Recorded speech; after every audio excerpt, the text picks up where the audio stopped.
Boa tarde a todos. Antes de mais, gostaria de agradecer o amável convite que a coordenação do Grupo de Estudos de Doenças do Miocárdio e Pericárdio me fizeram para vir falar sobre formas de investigar a causa dos corações maiores que a caixa e, desde já, gostaria de pedir a vossa desculpa pelo facto de não poder estar presente. De uma forma geral, podemos afirmar que qualquer patologia que afete o coração pode evoluir, em última análise, para uma miocardiopatia dilatada. E assim, dentre as mais frequentes, temos a doença coronária, com as suas múltiplas manifestações, as situações de sobrecarga crónica de pressão, muitas vezes dão origem a cardiopatias hipertensivas, mas que, em última análise, também podem evoluir para a forma dilatada, situações de sobrecarga crónica de volume e depois as cardiomiopatias ou doenças primárias do miocárdio podem ser familiares e ou genéticas, como, por exemplo, a doença arritmogénica do ventrículo direito, não compactação miocárdica, distrofias musculares ou outras, e depois as cardiomiopatias não familiares ou adquiridas, que podem aparecer na forma idiopática, associadas a miocardites, ao uso de drogas, como, por exemplo, os citotóxicos, antiarrítmicos, antagonistas dos canais de cálcio, associadas a doenças endócrinas como diabetes mellitus, o hipo ou hipertiroidismo, síndrome de Cushing, insuficiência subrenal, ferrocromocitoma, causas infecciosas como, por exemplo, a doença de Chagas, muito prevalente nos países da América Central e do Sul, ou importadores do HIV, em causas nutricionais, deficiências nutricionais como a de tiamina, de selênio, existe na China ou indivíduos em nutrição parentérica, deficiência de carnitina, hipofosfatemia, hipocalcémia, ou outras como a taquicardiomiopatia, takotsubo, a eosinofílica, a fibroelastose endocárdica e, por último, também situações infiltrativas muito frequentemente associadas a miocardiopatias restritivas, mas que, com o desenrolar com o avançar da doença, podem também, em última análise, evoluir para formas dilatadas. Por que investigar a causa? Nós sabemos que, independentemente da etiologia ou tratamento destas situações, é comum e assenta no controle dos sinais e sintomas constitutivos e no bloqueio do eixo simpático e sistema renina-angiotensina-aldosterona. E, por outro lado, alguns diagnósticos não estão facilmente acessíveis ou não são tratáveis, como, por exemplo, uma miocardiopatia pós-miocardite ou periparto. Contudo, algumas causas são de facto reversíveis e ou tratáveis, como por exemplo a hemocromatose, e por outro lado, a avaliação desta causa, a procura da causa, pode levar à descoberta de fatores precipitantes ou agravantes do quadro de insuficiência cardíaca, como por exemplo uma taquiarritmia ou a existência de patologia da tireoide. Portanto, em termos de resumo, poderemos dizer que só terá interesse em investigar a causa se de facto se esse facto tiver alguma implicação a nível Neste estudo, datado do ano 2000, ficou bem patente a importância de fazer algum esforço na tentativa de encontrar uma causa para aquelas miocardiopatias dilatadas ditas idiopáticas. Assim, num grupo de indivíduos catalogados inicialmente como idiopáticos, 1230 doentes, os autores chegaram à conclusão que cerca de metade destes doentes tinham de facto uma causa para a miocardiopatia dilatada. Por exemplo, 9% de miocardites, 7% de etiologia isquémica, 5%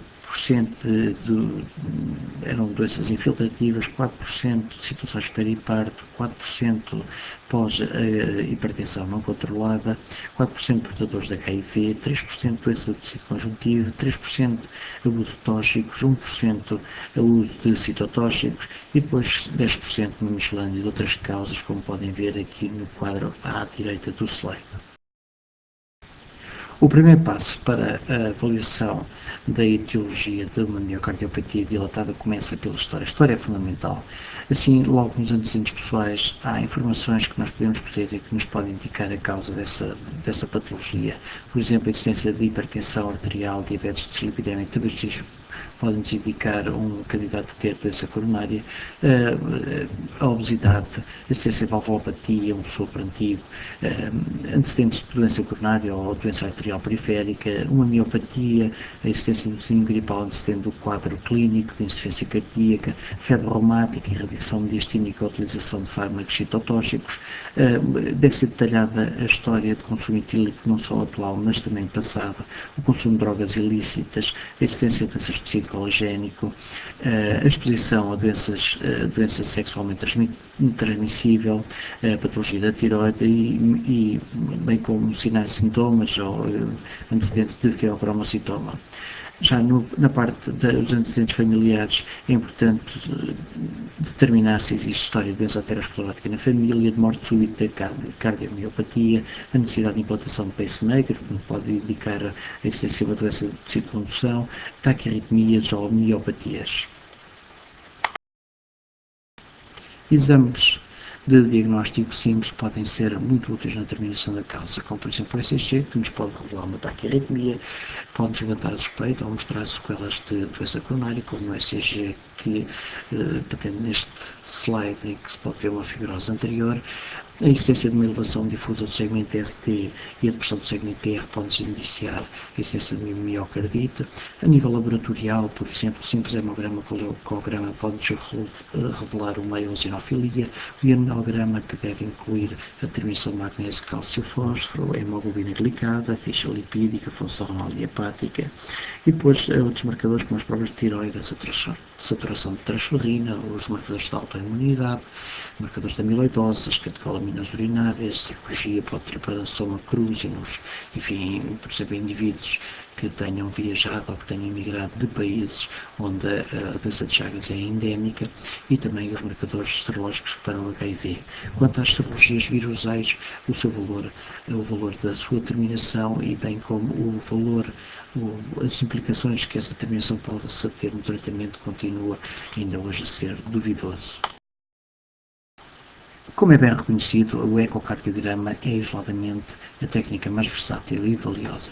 Dá-nos informações como a fração de ejeção do ventrículo esquerdo, função ventricular direita, contratilidade regional, geometria ventricular, dimensões ventriculares, a espessura e o padrão das paredes, as estruturas valvulares, a informação sobre cardiopatias congénitas, sobre o pericárdio e sobre a existência de dissicronia das paredes. Essas informações servem não só para fazer o diagnóstico de miocardiopatia dilatada, podem-nos dar indicações acerca da sua etiologia e bem como servir depois do marcador para avaliar a resposta às terapêuticas. Em situações de estenose aórtica, low flow ou low gradient, o ecocardiograma pode, numa avaliação basal, não ser capaz de distinguir se trata de uma estenose aórtica severa como causa da miocardiopatia dilatada ou se trata antes de uma estenose aórtica sem significado hemodinâmico. São situações em que a estenose aórtica tem um gradiente médio inferior a 40 mm de mercúrio e existe associadamente uma disfunção sistólica severa do ventrículo esquerdo. Aqui a avaliação da reserva contrátil com baixa dose de dopamina pode ser determinante para fazer esta distinção. E assim, se tivermos uma resposta positiva em que há um aumento do volume de injeção superior a 20%, o gradiente aórtico médio que sobe acima dos 50 mm de mercúrio e o aumento da área valvular aórtica é inferior a 0,2 cm², estamos perante uma estenose aórtica severa e pode ser a causa da miocardiopatia dilatada. Na prática do dia a dia, a avaliação da doença coronária em indivíduos com miocardiopatia dilatada é frequentemente necessária. Neste caso, podemos ter 4 cenários. O primeiro cenário, o doente tem uma doença coronária conhecida e tem também angina. Aqui, geralmente, a avaliação deve ser feita por coronariografia, porque a revascularização está indicada não só para alívio sintomático, mas também para a melhoria do prognóstico. No segundo cenário, o doente tem uma doença coronária conhecida, mas não tem angina. E aqui, a utilização da coronariografia ou o teste de isquémia depende de cada um de nós. Assim, porque em termos anatómicos há interesse prognóstico na revascularização da doença que envolve o tronco comum ou descendente anterior proximal e também se houver uma doença de 2 ou 3 lados com disfunção do ventrículo esquerdo, como é geralmente como acontece nestas situações. Por outro lado, também há interesse prognóstico de revascularizar este indivíduo se houver uma quantidade de miocárdio viável significativa. No terceiro cenário, o doente não tem doença coronária conhecida e tem uma dor torácica. Aqui, geralmente, aquilo que deve ser feito é uma coronariografia invasiva ou não invasiva. Isto porque a determinação da doença coronária epicárdica tem interesse prognóstico e também sintomático, e para além disso os testes de isquémia, quer seja o eco de sobrecarga ou a cintigrafia de perfusão miocárdica, têm habitualmente resultados subótimos, como é reconhecido. Num quarto cenário temos um doente em que a doença coronária é desconhecida e não tem dor torácica.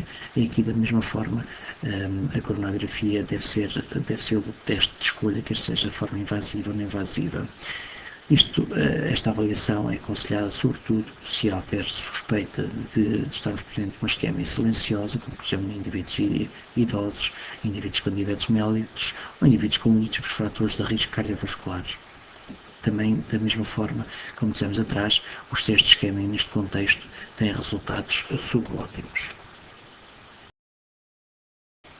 Nesta situação clínica podemos ver como a existência da miocardiopatia dilatada pode levar ao aparecimento de artefactos e de resultados falsos positivos no estudo de cintigrafia de perfusão miocárdica. Vemos esta série de imagens que correspondem a imagens em stress e o aparecimento de um defeito septal que mais não é do que um artefacto provocado pela presença de bloqueio completo de ramo esquerdo, e como vemos aqui na coronariografia, a artéria descendente anterior não tem qualquer lesão. A ressonância magnética cardíaca tem-se revelado uma técnica fundamental para a avaliação de muitos casos de miocardiopatia dilatada. É considerada hoje o gold standard para a medição de volumes e massas ventriculares e bem como da textura miocárdica. Permite uma boa avaliação da função quer global, quer segmentar dentro dos ventrículos, uma avaliação valvular pericárdia em situações de cardiopatias congénitas, e a avaliação de viabilidade que é possível é muito comparável à das técnicas de cardiologia nuclear. Um estudo interessante permitiu verificar que com a ressonância magnética nós podíamos avaliar sequelas de infarto mesmo na ausência de lesão angiográfica das artérias coronárias epicárdicas. Assim, no grupo total de doentes avaliados, de facto 59% não apresentavam realce tardio, mas 13% apresentavam sequela de infarto e, como disse atrás, em doentes que não tinham qualquer lesão coronária epicárdica e, portanto, que de outra forma seriam catalogados como tendo uma miocardiopatia não isquémica. Aqui estão algumas patologias em que a utilização da ressonância magnética cardíaca pode ser determinante para a avaliação da etiologia. Por exemplo, na hemocromatose vemos na imagem de cima um fígado com uma alta densidade de ferro, enquanto o miocárdio está mais poupado, e na imagem de baixo a situação inversa. Na sarcoidose podemos ver realce tardio correspondendo à existência de granulomas de uma forma difusa no miocárdio. Na amiloidose, o realce tardio tende a aparecer de uma forma uniforme e subendocárdica, e depois na miocardite, áreas de realce tardio agora mais localizado na região epicárdica. Para finalizar, há algumas palavras sobre as indicações para a realização de biópsia endomiocárdica. Em 2007 foram revistas essas indicações e foi elaborado um documento de consenso entre a American Heart Association, American College of Cardiology e a Sociedade Europeia de Cardiologia. E, de facto, aquilo que é salientado é que a biópsia não está indicada na maioria dos casos. Por um lado, porque os achados são muitas vezes inespecíficos, de hipertrofia, fibrose, perda celular. Por outro lado, muitas vezes os achados não têm implicação prática no tratamento, como por exemplo no caso da maioria das miocardites virais. e por outro lado também porque situações em que os testes são negativos não excluem o diagnóstico, por exemplo, quando há uma suspeita de amiloidose ou de sarcoidose. Primeiro cenário. Doente com insuficiência cardíaca com menos de 2 semanas de evolução, com ventrículo esquerdo dilatado ou de normais dimensões e com compromisso hemodinâmico. Neste caso, a realização da biópsia endobiomiocárdica tem uma indicação de classe 1 e um nível de evidência B.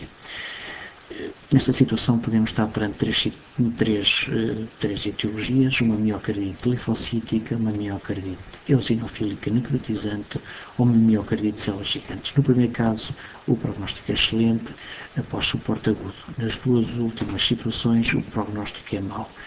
E são situações que necessitam de uma terapêutica imunossupressora. Para além disso, na miocardite das células gigantes, os doentes necessitam frequentemente de assistência biventricular pelo envolvimento concomitante do ventrículo direito.